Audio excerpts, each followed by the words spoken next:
트럼프 대통령이 이란을 향해 괴멸적 타격을 경고하며 압박 수위를 최고 수준으로 끌어올리자 이에 맞선 이란은 후티 반군을 압박해 홍해 공격까지 확대하려는 움직임을 보이고 있습니다. 트럼프 대통령이 호르무즈 해협 봉쇄가 계속되더라도 이란에 대한 군사작전을 끝낼 의향이 있다는 관측도 나오고 있습니다. 전문가와 조금 더 자세한 이야기 나눠보겠습니다.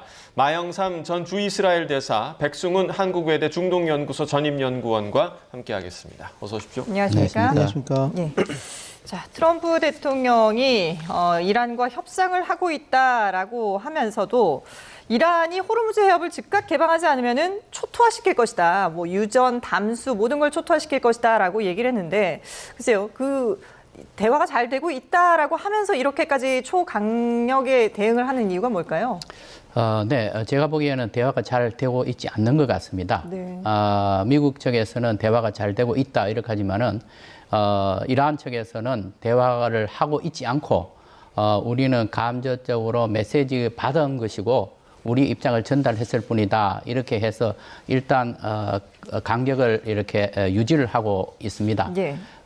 트럼프 대통령으로서는 굉장히 지금 현재 다급한 이제 상황이 되었고 지금 국내 정치적으로나 국제 경제적으로 볼 때 빨리 전쟁을 끝내야 되는 그런 이제 상황입니다. 그럼에도 불구하고 이란 측에서 이렇게 협상에 응해주지 않고 있기 때문에 지금 최대한의 압박 작전으로 나아가고 있는 것 같습니다. 이게 과연 이란 측한테 잘 먹혀 들어갈지 하는 것은 상당한 의문입니다. 예. 왜냐하면은 이란은 이미 미국의 이런 약점을 아주 잘 간파를 하고 그걸 최대한 활용을 하고자 하는 것 같습니다. 그래서 실제로 협상 테이블에 앉기 전까지 협상에서의 주도권을 잡기 위한 그런 삿바 싸움을 지금 계속하고 있는 것으로 보입니다. 예. 지금 뭐 트럼프 대통령이 얘기한 초토화의 대상 중에 뭐 예상대로 하르그 섬이 지금 포함이 돼 있긴 한데 지금 하르그 섬을 초토화시키는 건 사실 위험 부담도 큰 작업이잖아요. 어떻게 좀 보십니까? 네, 맞습니다. 하르그 섬이 어찌됐건 이걸 수복하는 거는 할 수 있겠지만 그걸 유지하고 그거를 계속 그렇게 미국의 통제 안에 둔다라는 건 더 어려운 일이거든요. 그리고 지금 보낸 그 군사 병력이 한 8,000명 정도 되고 10,000명 정도를 더 보내고 미군 중동에 파병돼 있는 군이 한 4만 몇천 명이 되니까 총 5만 명 이렇게 할 수 있다고 얘기는 하는데 그렇게 운용을 할 수 있는 것도 아니고요. 그리고 지금 보낸 병력으로는 과연 하르그 섬을 오랫동안 지속해서 뭐 트럼프 대통령이 얘기했던 것처럼 이란의 석유도 우리 미국의 통제하에 두겠다라고 하는 작전이 실현될 수 있을지는 저는 되게 회의적으로 봐서 지금 트럼프 대통령의 메시지와 실제 그거를 할 수 있는 역량과 그런 것들이 지금 괴리가 있어서 이걸 어떻게 할지 전문가들도 지금 좀 난감한 상황이다 그렇게 보시면 될 것 같습니다. 예. 앞서서 이제 마 대사님이 협상이 잘 되고 있지 않는 것 같다라고 전망을 해주셨는데 그래서 일각에서는 트럼프 대통령이 대화가 잘 안 되니까 결국은 마지막에는 최후 공격을 하고 혼자서 종전선언을 하고 빠지려고 하는 게 아니냐 이런 전망도 나오더라고요. 그렇게 된다면 아마 최악의 타코가 될 겁니다. 왜냐하면 지금 이란의 핵능력도 없애지도 못했고 이란의 수뇌부도 없애지 못한 상황에서 그냥 어떻게 보면 가장 위험한 시설인 위험한 것들을 일으킬 수 있는 하르그 섬이나 이런 것들을 공격을 하고 네. 에너지 인프라나 이런 걸 공격해서 나온다면 이란은 뭐 주변국의 담수화 시설이나 석유 생산 시설을 충분히 타격을 할 수 있는 그 가능성을 열어두고 나오는 것이거든요. 그렇게 되면 어떻게 보면 이 트럼프 대통령이 얘기하는 자기가 이야기한 뭐 해군은 절멸했다, 뭐 탄도미사일이나 그 비대칭 전력인 드론은 내가 없앴다라고 이야기는 할 수 있겠지만 전혀 이 모든 문제점을 큰 문제가 됐던 모든 것들을 해결 못하고 나오는 거고 오히려 더 불씨만 키우고 나오는 것이기 때문에 뭐 트럼프 대통령은 나름의 승리를 했다 수치들을 제시하면서 이렇게 우리가 다 없앴으니 승리를 했다고 얘기는 할 수 있겠지만 과연 그것이 승리라고 말할 수 있을지 또 그 향후에 어떤 것들을 일으킬 수 있을지 그런 것들을 또 지켜봐야 되기 때문에 좀 어려운 상황으로 가고 있다. 협상을 해야 되는데 이 협상을 과연 어떻게 이뤄낼 수 있을까 저는 그게 조금 걱정이 많이 됩니다. 네, 자, 이런 상황에서 백악관에서도 군사 대응이 뒤따를 수 있다라면서 이란을 향해 경고를 하고 나섰는데요. 준비된 영상 함께 보시겠습니다. If the Iranians reject this golden opportunity, the greatest military in the history of the world continues to stand by to provide President Trump with every option available to ensure this regime continues to pay a grave price. He wants to see a deal over the next 10 days. That timeline is waning, several days left, and we'll see.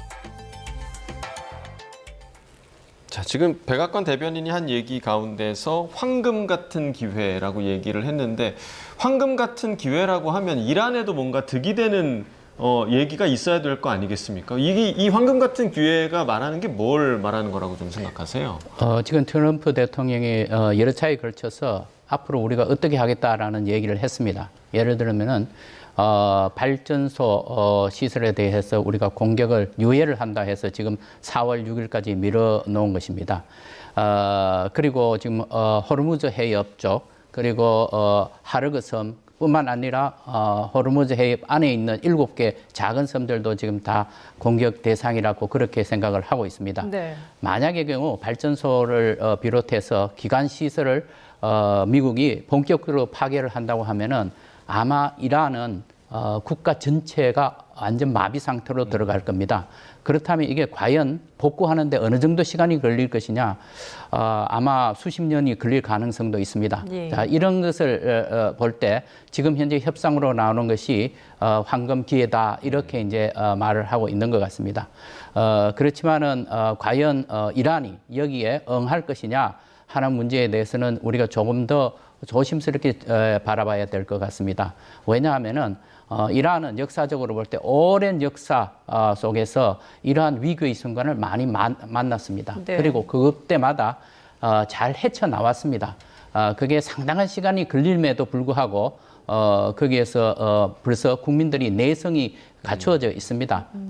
따라서 이러한 위협이 다 통하지 않을 것 같고 그럼에도 불구하고 이란이 처한 상황도 매우 위중하기 때문에 이란도 빨리 협상에 나오기를 바라는 이 마음이 지금 전 세계 사회에서 지금 다 그렇게 공유를 하고 있습니다. 예. 그러나 이란은 협상의 주도권을 잡기 위한 마지막 그 저항을 하고 있는 것으로 보입니다. 네, 마지막 저항이라고 말씀을 해주셨는데 그래서 그런지 이란이 지금 후티 반군을 계속해서 압박하면서 홍해를 봉쇄하라라는 얘기를 하고 있다고 해요. 지금 미군 병력들도 지금 호르무즈 해협으로 몰리고 있는 상황에서 호르무즈가 막힌 상황에서 홍해까지 막힌다면 정말 엄청난 피해 아닐까 싶은데요. 네, 그렇습니다. 지금 현재 이란이 이번 전쟁을 통해서 매우 약한 고리를 찾아낸 것입니다. 그게 호르무즈 해협이고 또 주변에 있는 걸프 국가들에 대한 공격입니다. 지금 현재 미국이 과연 종전을 할까 안 할까의 최대의 기준점을 지금 호르무즈 해협에 두고 있습니다. 네. 그렇다면 이 호르무즈 해협의 효과가 매우 좋다는 것을 이미 간파를 했기 때문에 홍해 쪽도 지금 현재 이란 측에서 노리고 있는 것입니다. 과연 후티 반군이 이란 측의 얘기를 듣고서 이렇게 아주 공세적으로 이 해협을 봉쇄할 것이냐 하는 문제는 또 좀 차원이 다른 문제입니다. 왜냐하면은 후티 반군으로서는 지난 2년간의 이스라엘과의 전쟁 그리고 미국과의 전쟁에서 전력이 굉장히 많이 소모가 되었습니다. 네. 많은 부분이 지금 파괴됐는데 그래서 여태까지 전쟁이 한 달 가까이 전쟁을 했음에도 불구하고 이란을 지원하는 공격을 하지 않았습니다. 근데 이제 마침내 들어섰는데 여기서 지금 현재 후티 반군이 공격하는 것은 이스라엘에 대해서 미사일을 쏘고 드론을 쏘았습니다. 그러나 아직까지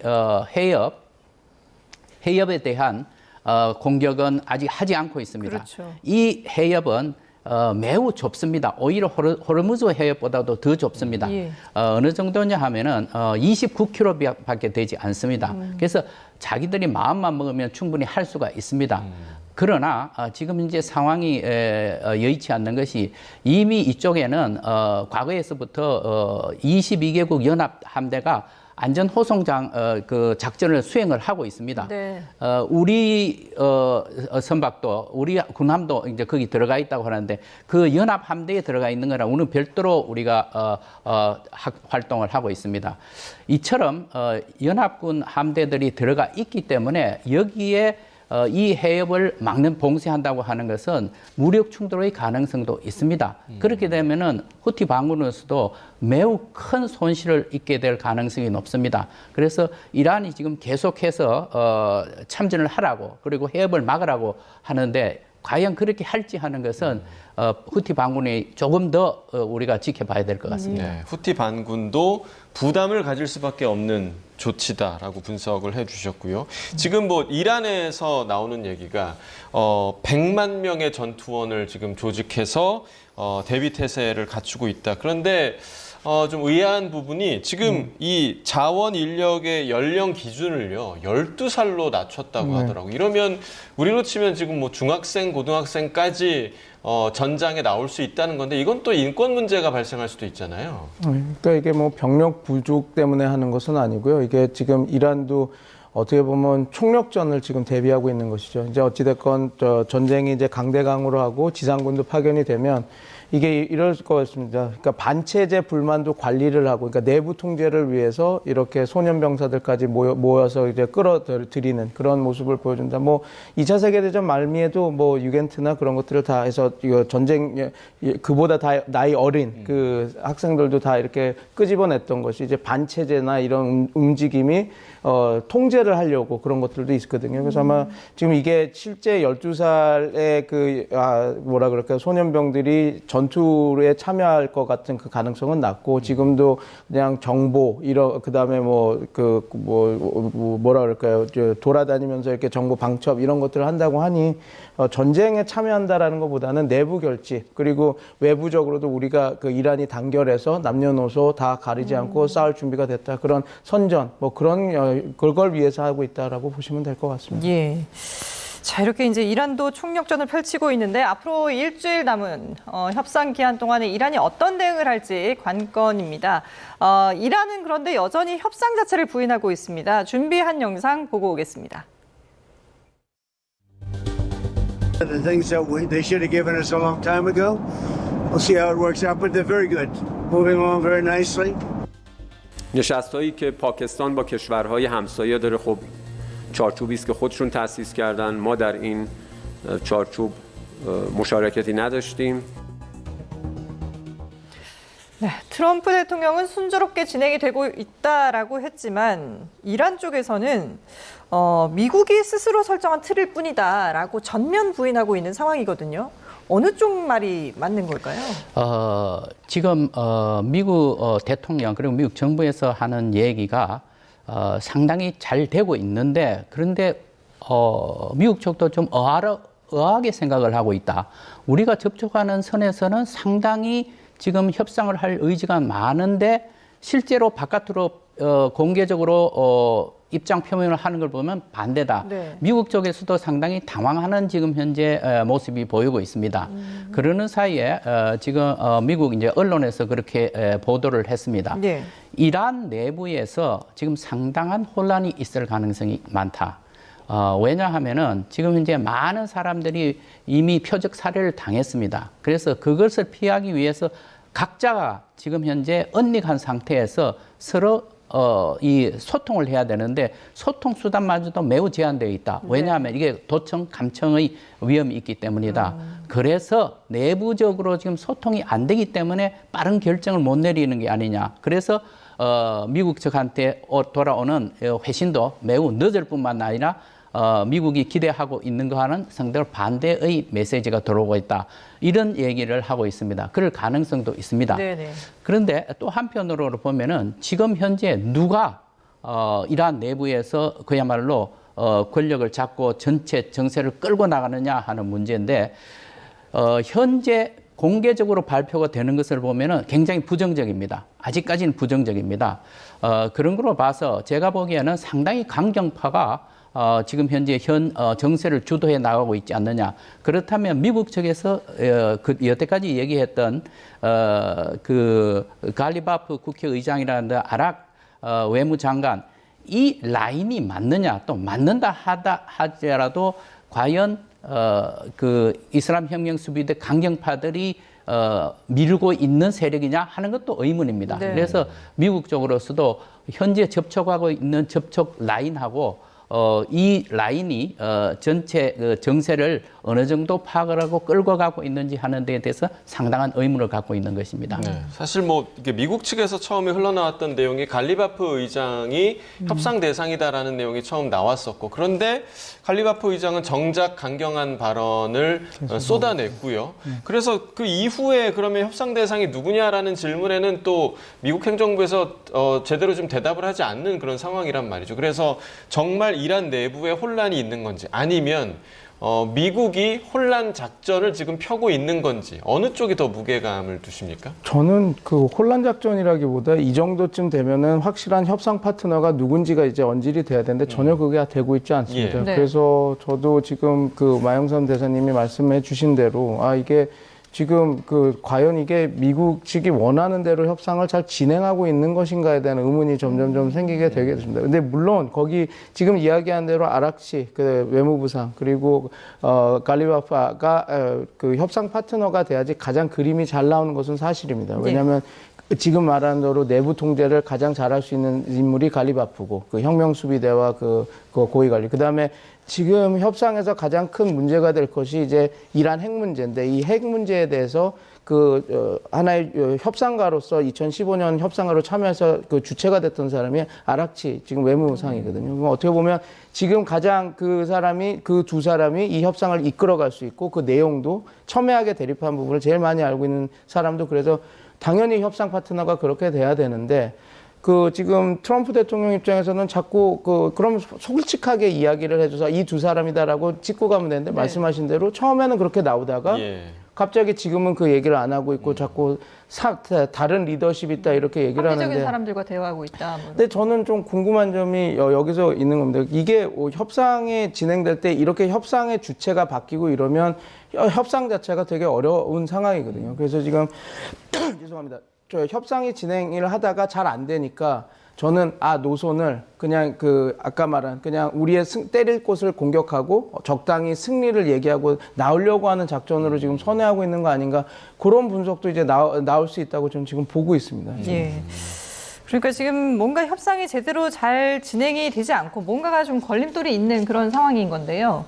근데 지금 이란에서 이스라엘 공습으로 숨진 그 해군 사령관이 호르무즈 해협을 지키기 위해서 봉쇄 명령을 내리는 이 영상을 공개를 했거든요. 근데 이 시점에 왜 이 영상을 공개를 했을까? 항전 의지죠. 우리는 끝까지 그 해군 사령관이 소위 말해서 모기 함대 전략, 그러니까 이란의 그 해군 전략들에 되게 만드는데 중추적 역할을 한 인물이라고 네. 다 알려져 있듯이, 그래서 요번에 우리가 마지막 공격을 당하게 된다면 호르무즈 해협 안에서 우리가 결사항전으로 하겠다. 그래서 사살이 된 그 장군의 그 육성을 벌써 끝까지 막아라 하는 걸 보여서, 어떻게 보면 그런 항전 의지를 고취시키는 그런 효과로 보여줬다고 보시면 될 것 같습니다. 그러니까 그게 미국을 향한 메시지도 될 수 있고 이란 내부에 이제 또 단속을 하는 그런 영향이 저는 내부 메시지가 더 크다고 봅니다. 미국 입장에서는 이미 다 군사력을 파견했고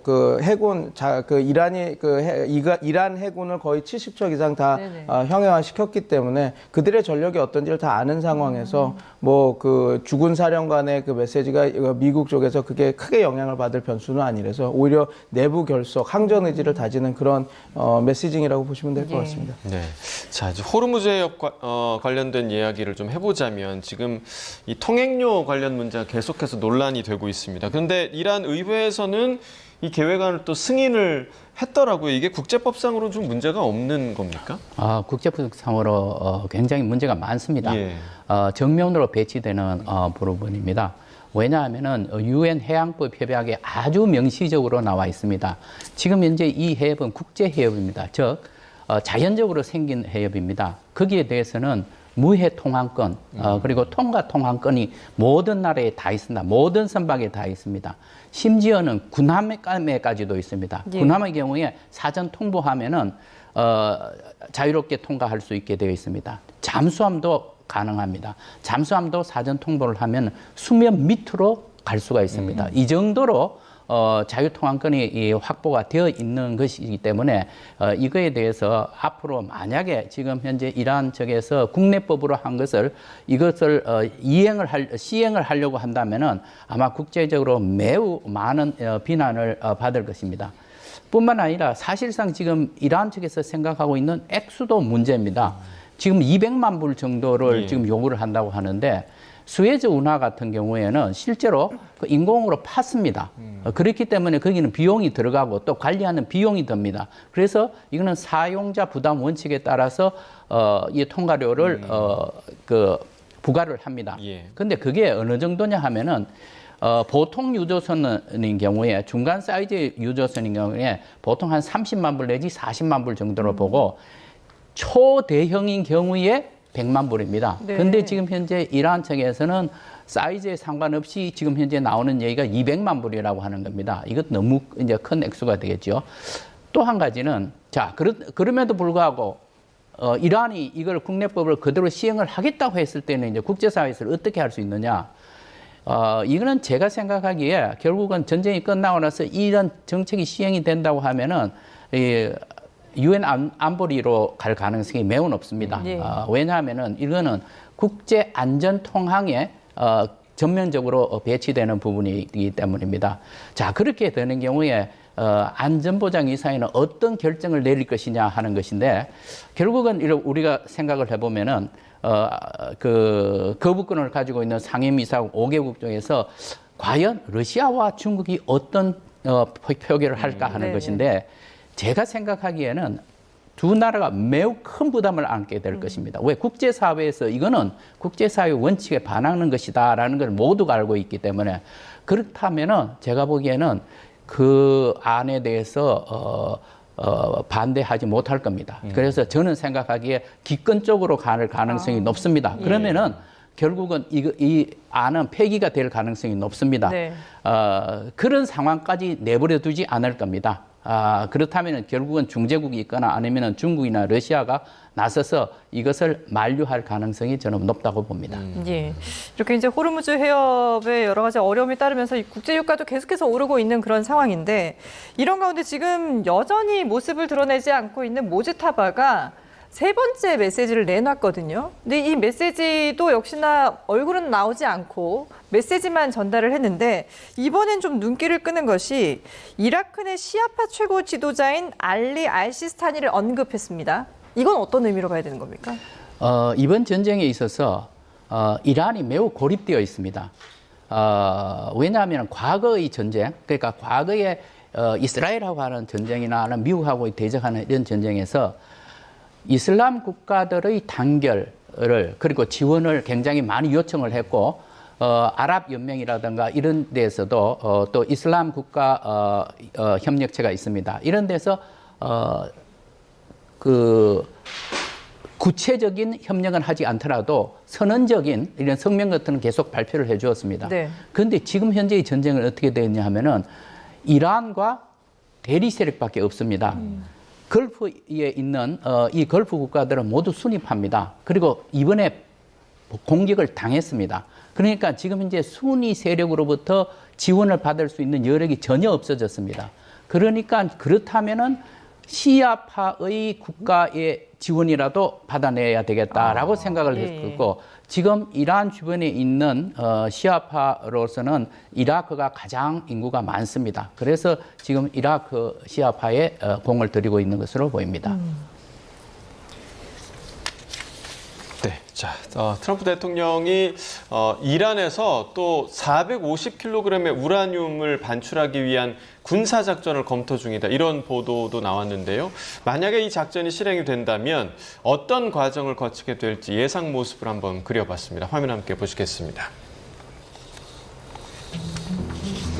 네, 핵물질 반출 작업은 우선 작업자들의 안전 확보 작업부터 시작될 전망인데요. 이란 육군 전력이 몰려오는 상황에 대비해서 미 육군의 특수작전 보병부대가 배치돼 주변을 경계할 것으로 보이고요. 또 이란의 무인기와 미사일을 막기 위해서는 국산 요격 체계인 천궁과 같은 지상 또 공중 전력도 투입될 것으로 보입니다. 미국 내에서는 작전의 위험도를 고려해서 한 지점당 1,000명 이상의 인력이 투입돼야 한다 이런 의견도 나왔습니다. 이어 공병부대가 투입돼 불착용 중장비로 부서진 잔해를 치워야 할 텐데요. 혹시 모를 지뢰와 부비 트랩 또 함정도 제거하며 나가게 될 전망입니다. 이런 작전 끝에 지하 핵시설에 도달했다면 본격적으로 핵물질의 이동이 시작될 예정인데요. 이동을 담당할 특수부대가 필요하고 감독관으로 IAEA 소속인 과학자가 동행할 가능성이 높습니다.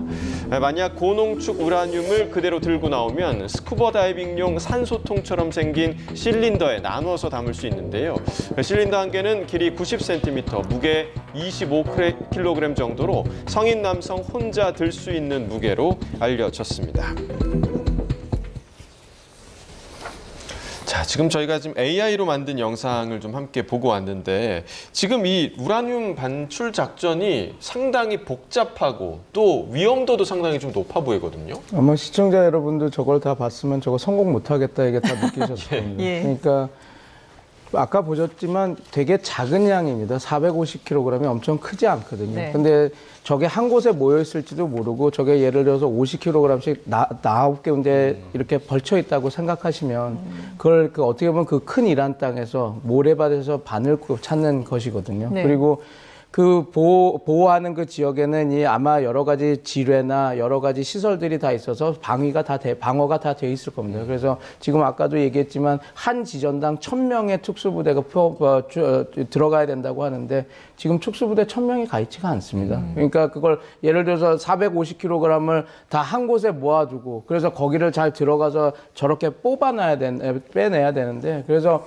지금 가 있는 8,000명 병력 그리고 다 해도 7개의 섬 작전도 수행할 수가 없는 병력입니다. 지금. 그래서 그걸 알기 때문에 이란도 더 세게 지금 항전의 의지를 보이고 있고 호르무즈의 뿐만 아니라 바벨 만데베 그 후티 반군도 네. 그걸 다 알기 때문에 저렇게 움직이기 시작하는 겁니다. 그리고 뭐 우리가 더 얘기했지만 전쟁을 더 할 수 있다 그러지만 우리가 다 아는 것처럼 토마호크 미사일 벌써 850개를 썼다고 하지 않습니까? 이거를 아무리 뭐 추경을 했다 그래도 추경을 한다고 미사일이 그냥 뿅 나타나는 게 아닙니다. 그거 만들려면 이제 그거를 그 부족분을 하려면 3년에서 4년을 다시 해야 된다니까.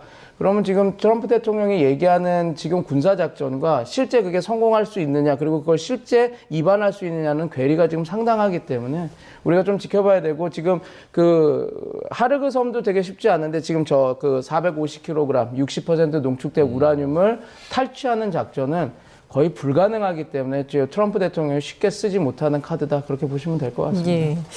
우라늄 반출 작전은 현실적으로 불가능하다 이렇게 말씀을 해주셨는데 앞서서 이제 추경을 잠깐 언급해 주셨는데 이 전쟁이 길어지면 길어질수록 이제 비용 부담이 될 수밖에 없잖아요. 근데 오늘 미국에서 좀 눈길을 끄는 것이 전쟁 비용에 대해서 주변국들에게 이걸 전가할 수 있다 이런 얘기를 했거든요. 이게 이전에 이라크 전쟁이 예시로 들긴 했는데 그때와 지금을 비교하면 어떻습니까? 아주 비슷한 상황이라고 저는 생각을 합니다. 당시에 미국이 걸프전 때 611억 불을 썼습니다. 네. 전비로 전체 들어가는 거거든요. 그래서 이제 주변에 있는 국가들한테 우리가 당신들의 안보를 지켜주었기 때문에 분담을 하자 이렇게 했었고 그래서 사우디아라비아 같은 경우는 168억을 냈습니다. 네. 그리고 쿠웨이트 같은 경우에는 160억 불, 일본이 100억 불을 냈고 우리나라도 분담을 했습니다. 3억 5,500만 불을 냈습니다. 그래서 다 동맹국들이 내는 금액을 다 계산을 해봤더니 그게 얼마쯤 됐느냐 하면은 540억 불이 됐습니다. 그래서 결국 미국은 얼만큼 냈느냐 하면은 71억 불을 냈습니다. 그러니까 과거에 그런 전례가 있습니다. 그리고 지금 현재 미국에서는 계속 주장하는 것이 우리가 미군 기지를 지금 현재 걸프 국가의 주변에 두고 있습니다. 그것은 바로 걸프 국가들의 국가 안보를 지켜주기 위해서 있는 것이니까 이거에 따르는 비용은 너희들이 분담을 해야 되지 않느냐라고 주장을 할 것이고 더더군다나 얼마 전에 발표된 미국의 국가안보 전략 보고서에 보면은 바로 그러한 내용이 들어가 있습니다. 네.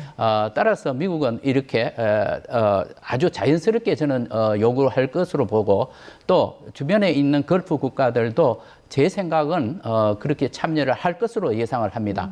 왜냐하면은 미국의 그 국가 국가 안보 그리고 상호 방위 여기에 대한 공약이 상당히 강하고 그것을 계속 유지하기 위해서는 자기들도 일부 부담해야 된다는 이런 생각을 가질 가능성이 저는 높다고 봅니다. 예.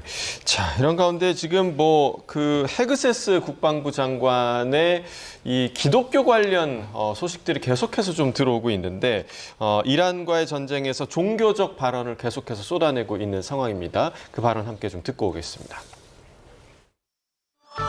So I'll close with scripture, drawing strength from Psalm 144. Blessed be the Lord, my rock, who trains my hands for war and my fingers for battle. He is my loving God and my fortress. May the Lord grant unyielding strength and refuge to our warriors, unbreakable protection to them and our homeland, and total victory over those who seek to harm them. And amen. 자, 자꾸 이런 얘기를 공식 석상에서 하게 되면 이번 전쟁 자체가 마치 종교 전쟁처럼 비춰질 그런 우려가 좀 있는데 어떻게 좀 보십니까? 그 내부 결집입니다. 트럼프 대통령의 지지자들이 복음주의 우파 성향의 기독교인이기 예. 때문에 그걸 이렇게 모으는 거고. 제가 한 가지 이야기를 더 드릴 게 있어서 네네. 이걸 때였는데 지금 그 대사님이 말씀하신 이제 전쟁 분담금 네. 얘기했는데 이게 좀 다른 부분이 있었다 얘기 드리면 네.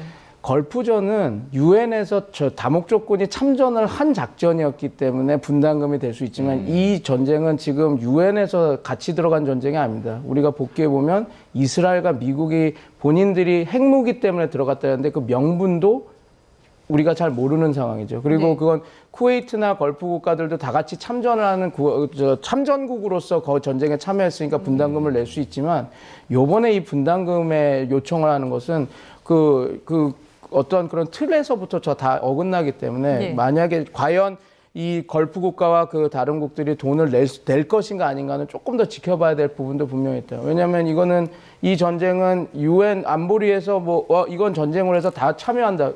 6.25 때와 걸프전 때 유일하게 그 유엔에서 합의가 돼서 유엔군이 참전을 한 거였거든요. 네네. 근데 이번 전쟁은 그런 성격이 아니기 때문에 트럼프 대통령이야 당연히 방위군 분담금을 얘기를 하겠지만 이 부분과 여기서 연결질 수 있는다라는 것은 조금 너무 과한 그런 미국 측의 요구임은 분명히 좀 이야기를 좀 짚고 가려고 예. 말씀을 드리겠습니다. 그러니까 주변 국가의 이번 전쟁 비용을 분담하는 부분에 대해서는 조금 이제 의견이 여러 가지로 나뉠 수 있는 그런 네네. 부분이 있는 것 같습니다.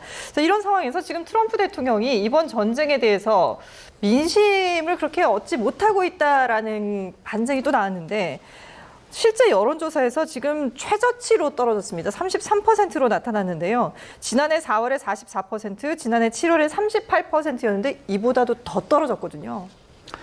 그렇습니다. 실제로 2기 출범할 때는 47%였습니다. 그래서 33% 떨어졌다고 하는 것은 굉장히 많이 떨어졌고 그렇죠. 이 여론조사 결과가 맞다고 한다면은 이 지금 중간 선거는 이제 어떻게 될지 하는 것은 결과가 이제 뻔하다고 예. 생각이 되는 것입니다. 따라서 트럼프 대통령으로서는 빠른 시일 내에 이거 종전을 하고 국내 정치 분위기를 완전히 바꾸지 않는 이상 선거가 매우 어렵습니다. 네네. 그래서 지금 현재 우리가 계속해서 오늘도 말씀드리지만은 빨리 종전을 해야 되지 않느냐, 빨리 빠져나오고 싶다 이런 메시지가 나오는데 이 메시지는 트럼프 대통령도 그런 메시지를 계속 보내고 있지만은 주위에 있는 그 백악관 대변인도 레빗 대변인이 하는 얘기나 국방장관이 국무장관이 하는 얘기나 부통령이 하는 얘기가 일맥상통합니다. 네. 그래서 아마 그러한 방향으로 빨리 가고 싶어하는 이런 욕구가 매우 강하게 나타나고 있습니다. 예, 지지율이 최저치를 기록하면서 지금 어떻게든 전쟁을 빨리 끝내야 되는 그런 출구 전략을 찾을 수밖에 없는 그런 상황인 것 같습니다. 네, 지금까지 중동 상황 마영삼 전 주 이스라엘 대사 그리고 백승훈 한국외대 중동연구소 전임연구원과 함께 분석해봤습니다. 잘 들었습니다. 네, 감사합니다. 감사합니다.